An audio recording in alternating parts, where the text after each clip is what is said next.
ने किताब कोई 20 साल पहले भगवत गीता पे भी लिखी थी, तो वो भी मैंने लिखी है, तो मैंने उस हिसाब से भी पढ़ा हुआ है। बट अगर ये कहते हैं मैं सुप्रीम हूं, जैसे आपने उनसे सवाल पूछा, तो मैं इसी क्षण अपनी डिग्री फाड़ने को तैयार हूं, मैं अपनी एजुकेशन छोड़ने को तैयार हूं, और मैं आप जो बोलोगे इनका तो जो भी ये कह रहे मैं चक्र चला दूंगा, वो चला दूंगा, मैं कह रहा हूं वो जो चक्र चलाएंगे वो इन्हीं के ऊपर मैं डाल दूंगा।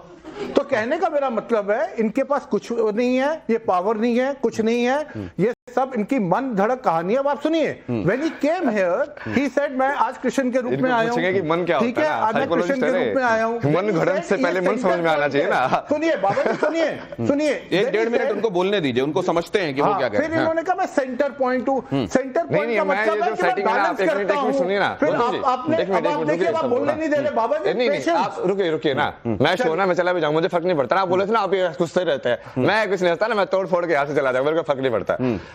मैं जो है अभी कल की वर्ल्ड जो बना रहा हूँ उसमें मैं होस्ट हूँ, मैं डिसाइड करूंगा कि कौन कैसे बात करेगा। ये ओपिनियन वाली बात मैं करता नहीं हूँ। जिनको दुनिया आईटी बाबा के नाम से भी जानती है और जिनका अपने बारे में दावा यह है कि मैं ईश्वर अवतार हूं, क्या वो अपने बारे में आलोचना बर्दाश्त करते हैं? क्या वो अपने बारे में ऐसे कमेंट्स जो उनको लगता है कि अप्रिय हैं, क्या उनको बर्दाश्त करते हैं या नहीं करते हैं? लेकिन किसी से बात हो रही थी, उन्होंने कहा कि देखिए मुझे लगता है कि हो सकता है कोई डिसऑर्डर हो सकता है कोई प्रॉब्लम हो, लेकिन वो हार्मलेस हैं, वो अभी तक उन्होंने किसी को नुकसान नहीं पहुंचाया, और इस वजह से मैं उनके बारे में सर्टिफिकेट देने का काम नहीं करूंगा। मैं 2-3 चीजें महत्वपूर्ण बोलना चाहती हूं जो मुझे अभी यहाँ पर सब दिख रहा है। बहुत सम्मान है सबका, हृदय की गहराइयों से सम्मान है। मैं बहुत मतलब प्रैक्टिसिंग हिंदू हूँ, सनातनी हूँ, पर मैं ये कह रही हूँ कि एक युवा है जो हाईली एजुकेटेड है, जिन्होंने अपनी पढ़ाई को छोड़ करके वो सनातन में आए, किसी चीज से गाइड होकर के आए, तो अगर वो आए हैं, वो अपनी बात बोल रहे हैं, तो उसमें विरोध क्यों करना है? हम इतना मतलब विरोध वाली उसमें क्यों आ गए उनके साथ? वो बोले, हम उनको समझे जहां पर नहीं है। मैं अब मानवी जी के पास, मानवी जी ये विरोध गलत है या ये दावा गलत तरीके से बात, बहुत जल्दी से एक तरीके से बात करें। कहीं ना कहीं विरोध गलत है। अगर वो रुचि रख रहे हैं, सनातन को और बेहतर तरीके से जानना चाह रहे हैं, तो मुझे मैंने जैसे भी पहले बोला कि कहीं ना कहीं जलने की बू आती है, क्योंकि इन्होंने ये कह रहे हैं कि हमने बहुत पढ़ाई करी, जैसे 10th 12th और जो बहुत वेद पढ़े हैं, और इतना करने के बाद भी ऐसे लोगों से इंस्पायर होंगे। इतना करने के बाद भी, अरे क्या बात, ये देखिए इनको प्रसाद भी मिल गया। हाँ जी, आपने बात की। इतना सब कुछ करने के बाद भी वो लोगों का दिल नहीं जीत पाए, वो मुकाम पे नहीं पहुंच पाए, तो इसीलिए उनको आपत्ति है इस वक्त। बहुत सारे लोग ऐसे हैं जिनको ये लग रहा है कि भाई ये इतनी जल्दी क्यों प्रसिद्धि में पहुंच गए, क्यों इनको लोग इनके बारे में चर्चा हो रही है, और उनको ये बर्दाश्त नहीं हो रहा है, इसलिए इनकी आलोचना हो रही है। यहाँ जो जनता मौजूद है, जिनमें से एक को चॉकलेट भी मिल चुकी है, और ये डार्क चॉकलेट है बाय द वे, इसमें कोका का परसेंटेज ज्यादा होता है, तो ये कहते हैं स्वास्थ्य के लिए अच्छी होती है, लेकिन जुबान के लिए उतनी अच्छी नहीं होती है। लेकिन आपके जुबान में अभी सवाल क्या है, पहले वो जान लूं। मेरा बाबा से सवाल है कि जैसे आपने सर बाबा जी आपने बोला था कि आपको अपनी लाइफ प्राइवेट रखनी है, किसी से शेयर नहीं करनी, ना ऑडियंस ना मीडिया से, तो अब लाइमलाइट में क्यों आना है? मैं तो बोला मतलब प्राइवेट और पब्लिक में आपका सवाल हो गया। हाँ, मेरा प्राइवेट और पब्लिक में अंतर नहीं है। मैं तो इनको ये बोलता हूँ कि मैं कैमरा रोलिंग कुछ नहीं होता मेरे लिए हमेशा कैमरा रोलिंग है।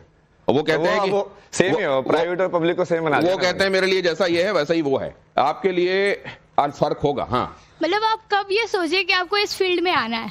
मतलब IIT फिर वही टर्निंग पॉइंट नहीं, ऐसा कुछ टर्निंग पॉइंट कुछ नहीं है ना।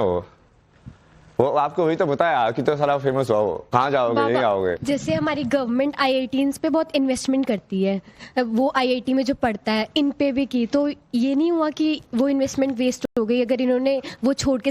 नहीं, अभी मैं सब लोगों को पूरा IIT का वो चेंज करें ना, विश्वविद्यालय बना रहे ना, श्री विश्वविद्यालय, जहाँ पे असली एजुकेशन होगी। अभी तुम फिजिक्स पढ़ ले, पर तुमको फिजिक्स समझ में आती है? कभी चार्ज समझ में आता है? मास समझ में आता है क्या होता है? मेरा सवाल तो बस पढ़ लेते हो उसको। मेरा सवाल स्वामी जी से है कि जैसे कि वो मलंग है, अब आपने उनसे श्लोकों के सवाल पूछे, वो खुद को डिफेंड कर रहे हैं, तो क्या वो गलत है? अगर वो खुद को डिफेंड करें, डिफेंड करने का हक खुद को सबका है, तो आप जैसे उनसे श्लोकों के सवाल पूछ रहे हैं, वो खुद को डिफेंड। कुल मिला के ये इनका सवाल कि भक्ति मार्ग ज्ञान मार्ग दोनों होते हैं। ज्ञान मार्ग में आपको सारा ज्ञान होता है, भक्ति मार्ग में हो सकता है आपको उतना ज्ञान ना हो, लेकिन ईश्वर अंश के बारे में आप जानते हैं। तो अगर उनको स्तोत्र या श्लोक नहीं आते हैं, तो क्या वो ईश्वर के करीब नहीं हो सकते? अरे सब आता है मेरे को, मैं क्यों बताऊं? क्यों सुनाऊंगा उनको? भगवान नहीं बन सकते। कौन होते हैं मुझसे पूछने वाले? आप अपने आप को भगवान मान रहे हैं। जरा ये देखिए, ये क्या है? आईआईटी बाबा, यहां भी देखिए सवाल लिखने वाले ने भी आपको बाबा लिखा है, तो प्रोड्यूसर से भी मिलवाऊंगा अभी आपको। आईआईटी बाबा की नजर में युवाओं का रोल मॉडल कौन है? स्वामी विवेकानंद हैं, महात्मा बुद्ध हैं, आदि शंकराचार्य हैं, कौन है? स्वामी विवेकानंद, महात्मा बुद्ध, आदि शंकराचार्य, गुरु नानक, फिर उसके बाद वो चाइनीज जो थे, उसके अंदर जो हर्मेटिका जो लिखने वाले वो थे इजिप्ट के, उसके बाद इसके अंदर कौन कौन ऐड करोगे? शिवा सबसे पहले आदि गुरु, जैसे आदि शंकराचार्य है ना वैसे आदि गुरु शिवा, और उसके बाद कृष्णा तो है ही, तो उसके बाद वो कौन होगा?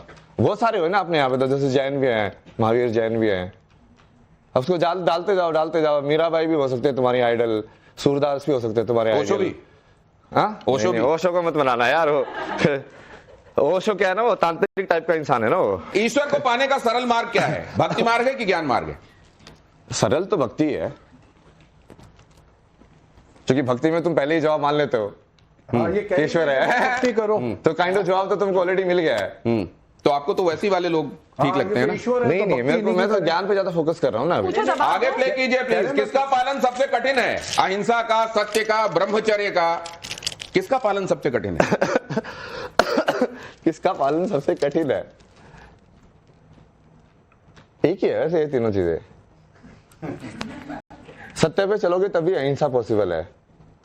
अहिंसा जो बाहर वाली अहिंसा नहीं होती है, वो अंदर से होती है। बोलो तुम अपने सत्य में जियोगे तो बाहर वाले को लठ मार दो तो वो अहिंसा नहीं है। नहीं, जो तुम्हारी प्रवृत्ति वैसी है, तुम शेर को क्या बोलोगे? नहीं तो यदि वो खा रहा आर्मी को क्या है तो बोलोगे? क्या वो हिंसा कर रहा है? आप आर्मी को क्या यदि बोलोगे? सांप जो आपको डस रहा है तो क्या वो हिंसा कर रहा है? ब्रह्मचर्य के विषय में बताइए।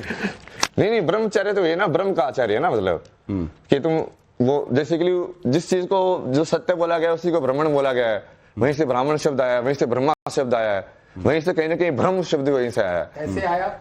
अरे यार तुम मुझे बीच में क्यों बुलवा रहे हो? श्लोक से आया? आ रहा हूँ।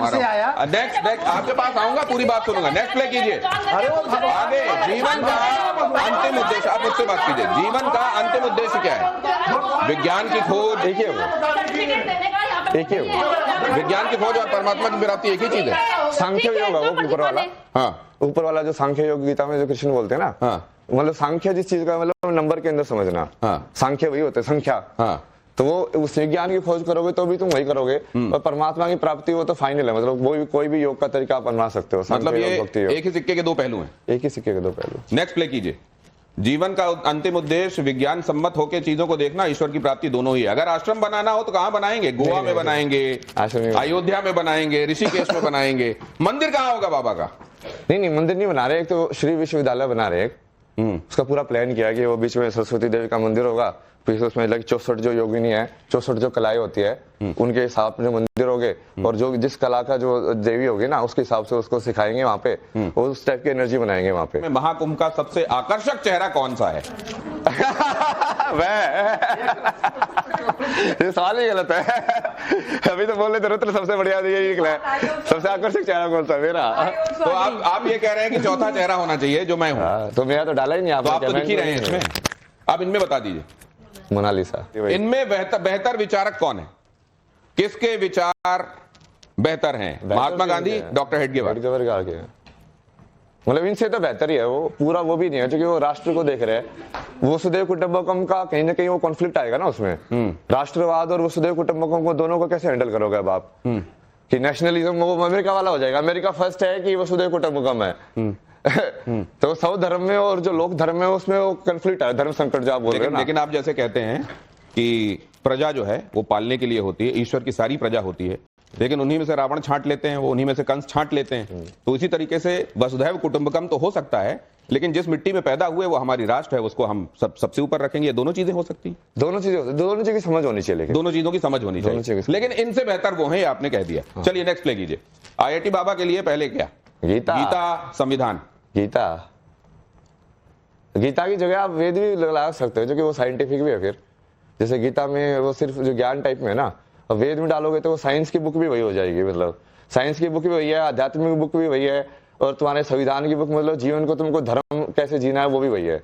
आईटी बाबा से संबंधित ये सवाल देखिए जरा। बेहतर प्रधानमंत्री उनकी निगाह में अभी तक कौन है? जवाहरलाल नेहरू, इंदिरा गांधी, अटल बिहारी वाजपेयी या नरेंद्र मोदी? अटल बिहारी वाजपेयी भी बहुत पसंद है मेरे को, कविता भी लिखते थे ना वो बहुत। कदम मिलाकर चलना होगा। कदम मिलाकर चलना होगा। तो आप कदम मिला के चलने के लिए कहां तैयार हैं? आप कई लोगों से नाराज हो जाते हैं। नहीं, वो समझ नहीं रहे। वो उनका इसलिए अपग्रेडेड वर्जन नरेंद्र मोदी आए ना, एडिटेड वर्जन कदम मिला के भी चले, बट उनको ये भी समझ में आ रहा हो कि कब ये जो उल्लू जैसे लोग हैं ना, इनको पीटना भी कब है। कुछ एक सवाल देखिए दूर से आए हैं, ये